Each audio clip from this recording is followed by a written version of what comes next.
Hola, buenas tardes. Bienvenidos a Mente Positiva, un espacio por el cual agradezco al Centro de Arte y, por supuesto, también al Banco del Pacífico. El día de hoy vamos a hablar sobre la inclusión educativa. Ese es nuestro tema, contándoles un poco primero, porque vamos a tener una entrevistada, sobre cuál es el panorama de la inclusión educativa para los que no conocemos mucho sobre ese término.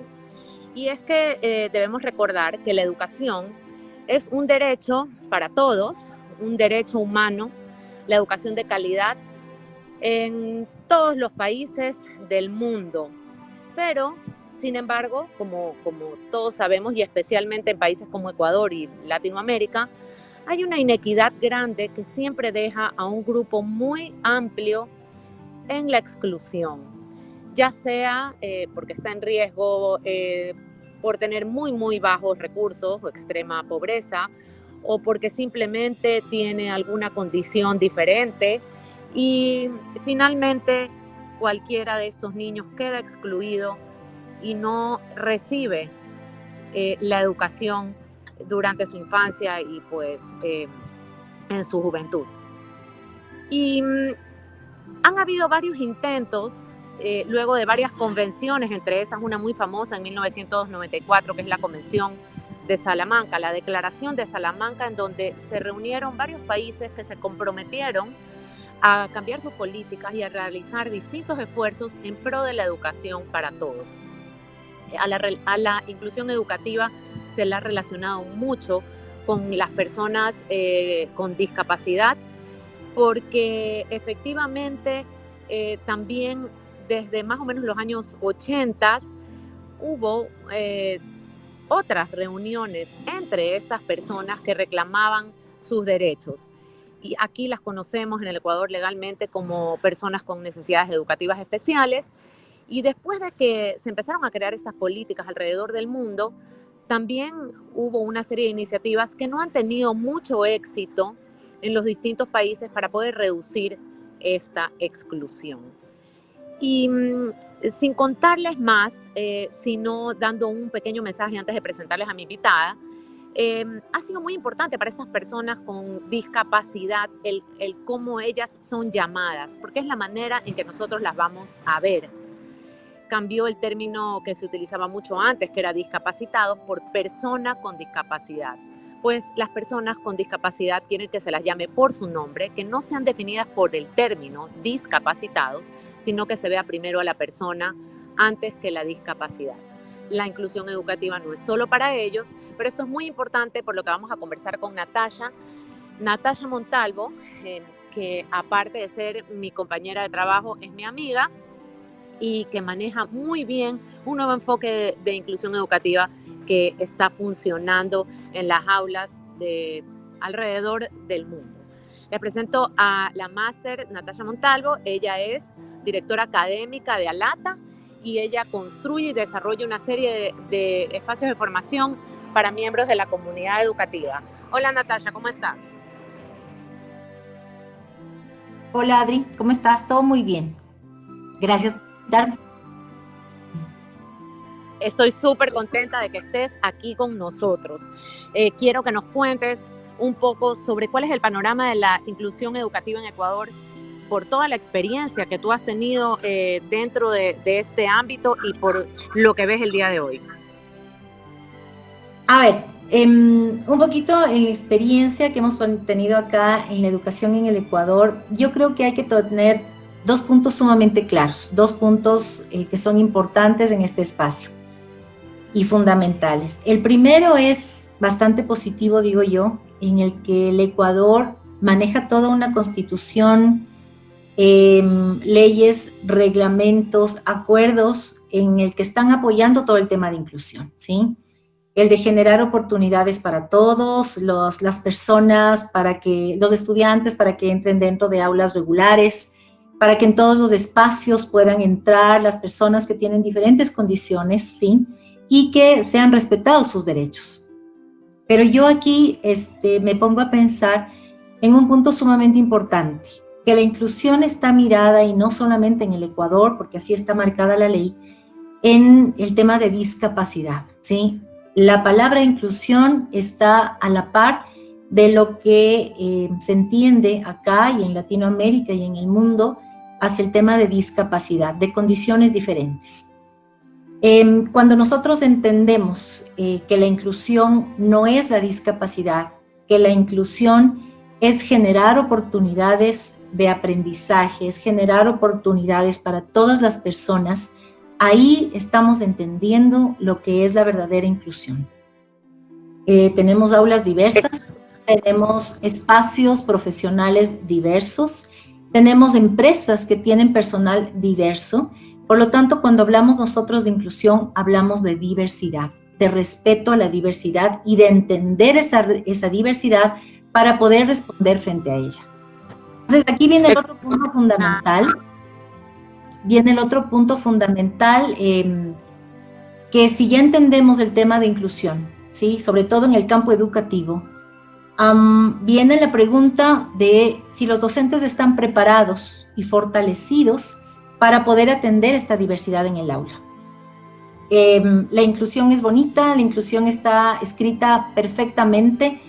En la Constitución y en todos los reglamentos se habla de inclusión de una manera bastante profesional y académica, muy lindo, pero nos hemos olvidado del cómo el docente va a apoyar, a trabajar la diversidad en las aulas, ¿sí?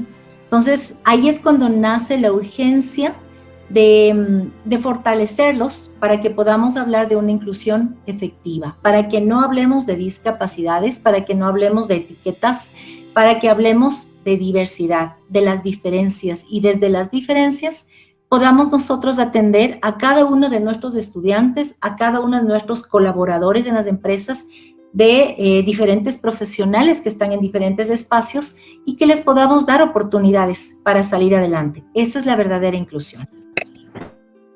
Excelente, Natalia, excelente. Y con lo que acabas de decir, es importante también resaltar que la inclusión no está solamente en las políticas, es lo que dijiste, está en el cómo.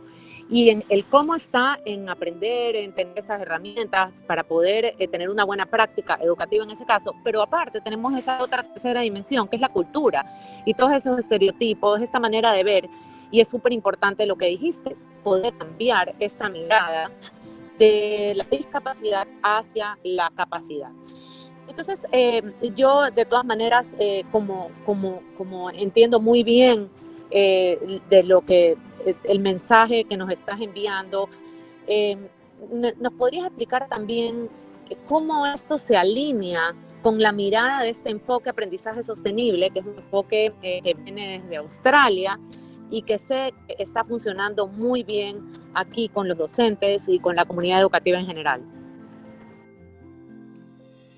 Chévere, mi Adri, muchas gracias. Eso me encanta. Yo soy educadora y estas dos palabras, lo primero que voy a hacer es primero mirar, yo creo que estas dos palabras, ¿sí? Aprendizaje y sostenibilidad. Hoy creo más que nunca en todos los espacios empresariales hablamos de empresas sostenibles, en medio ambiente hablamos de un espacio sostenible, países sostenibles, manejo de recursos de manera sostenible, ¿sí? Y más aún cuando nosotros unimos estas dos palabras, porque para mí es una frase divina, aprendizaje sostenible, se vuelve más de peso el aprendizaje. Porque si buscamos que todas esas acciones que en empresas, en el ambiente, procuramos que toda acción tenga consecuencias positivas a futuro, ¿te imaginas lo que es más a nivel de aprendizaje? Allá debemos apuntar los docentes, hacia allá debemos apuntar en que nuestro aprendizaje y el de nuestros estudiantes sea sostenible para toda la vida, ¿sí? Cuando nosotros hablamos del aprendizaje sostenible dentro de la academia, dentro de lo que tú dijiste de años de investigación en Australia y Nueva Zelanda, el enfoque que nosotros utilizamos en nuestros programas de formación en ALATA, el aprendizaje sostenible yo lo veo como ese camino para entender la educación. No es un programa, no es una metodología. Creo yo que el aprendizaje sostenible es una forma de pensar, una forma de tomar decisiones acerca de las mejores prácticas de enseñanza que tú puedas tener. Entonces, cuando tú hablas de aprendizaje sostenible, hay 3 puntos que son sumamente importantes, que más allá de la academia, creo que son 3 ejes fundamentales del aprendizaje sostenible dentro de una pedagogía efectiva, dentro de una profesión docente. Y estos 3 ejes fundamentales son importantísimos. El primero es visualizar y entender y comprender qué es la inclusión. Y cuando tú entiendes lo que es la inclusión, tú puedes armar ese primer eje fundamental que se llama aprendizaje para todos. Que tú asegures que todos aprendan. Y cuando tú quieres que todos aprendan, tú tienes que aprender a mirarlos. No todos son iguales, todos son diferentes, por lo tanto, todos necesitan tu mirada. Y eso significa mirarles, necesitas mirar barreras, necesitas qué está impidiéndole aprender. Eso es mirarles a todos. Cuando tú haces ya esto, pasas al segundo espacio pedagógico, didáctico, como tú lo quieras llamar, dentro de todo este campo educativo, es una enseñanza que se vuelva significativa. Cuando tú ya les miras a los estudiantes, el docente tiene que tener la capacidad de tomar decisiones. Desde esas barreras que pudo observar, tiene que tomar decisiones para generar oportunidades de aprendizaje. Y ahí es cuando viene todo el fortalecimiento del docente en estrategias, en herramientas, en todo lo que a él le pueda fortalecer para poder apoyar a sus estudiantes. Y cuando logramos hacer esto, ahí es cuando podemos nosotros hablar de un aprendizaje perdurable, de un aprendizaje para toda la vida, ¿sí? Un aprendizaje en el que el estudiante esté capaz y tenga todas las habilidades para poder superar retos, para poder superar desafíos, donde no nos necesiten como docentes, donde ellos sean autónomos e independientes y sean capaces de salir adelante en la vida y tener propósitos de vida.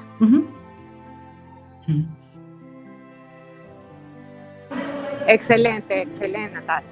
Quería preguntar si tú tuvieses que enviar un mensaje a los niños educativos, luego de todos estos mensajitos que igual nos han dado que poder ser sostenible, ¿cuál fue el que le dieras cada uno de los miembros de su rol? Ya. A ver, a mí me encanta mucho el tema de comunidad educativa porque habla de un espacio en el que todos estamos alineados. Una comunidad educativa que no esté alineada entre autoridades, docentes, padres, para el fin último, que es los estudiantes, del bienestar de ellos, ambientes educativos que sean sanos, no podemos hablar de una comunidad educativa. La comunidad educativa tiene que ser positiva en todos sus sentidos, en todos los sentidos, y estar alineada. Y aún más en este momento que estamos trabajando en modalidad en línea, ¿sí? Nosotros tenemos que estar más alineados todavía. Eso evitaría el estrés. Yo creo que los puntos claves dentro de una comunidad educativa es, primero, que debemos aceptar la diversidad. Es sumamente importante, primero, aceptar la diversidad. Creo que es prioritario, ¿sí? Luego, tener objetivos claros. Las autoridades deben tener objetivos claros para saber a dónde llevan su institución educativa y cuáles son las políticas que son las raíces y las bases de esa comunidad, de esa institución educativa. Y luego, muy importante creo yo, las alianzas que se puedan generar entre padres y autoridades y docentes dentro de la institución. Recordar también que una comunidad educativa es la responsabilidad de todos. Es la responsabilidad de todos, entonces, cuando nosotros de esto, nosotros podemos hablar en ese momento de lo que es una comunidad educativa sostenible. Excelente, Nati. Bueno, muchísimas gracias por todo lo que hemos conversado el día de hoy. Nos hemos adentrado un poco más a este tema que es tan complejo, que implica el cambio de sistemas educativos, que implica el cambio de escuelas y que sobre todo implica el cambio de mentalidad de cada uno de nosotros. Como la llamamos, como la llaman dentro del aprendizaje sostenible, cambiar de una mentalidad fija a una mentalidad de crecimiento que nos deje ver más allá de la diferencia y sobre todo que nos deje poner nuestra mirada sobre las capacidades de cada uno de los individuos que están en las aulas, que están en los diferentes entornos de aprendizaje y que están aquí viviendo al lado de nosotros en esta sociedad. Muchas gracias, Nati, de verdad. A ti, Adri, muchísimas gracias. Gracias. A ustedes, gracias, muchas gracias. Hasta la próxima para todos. Encantada. Hasta luego, gracias.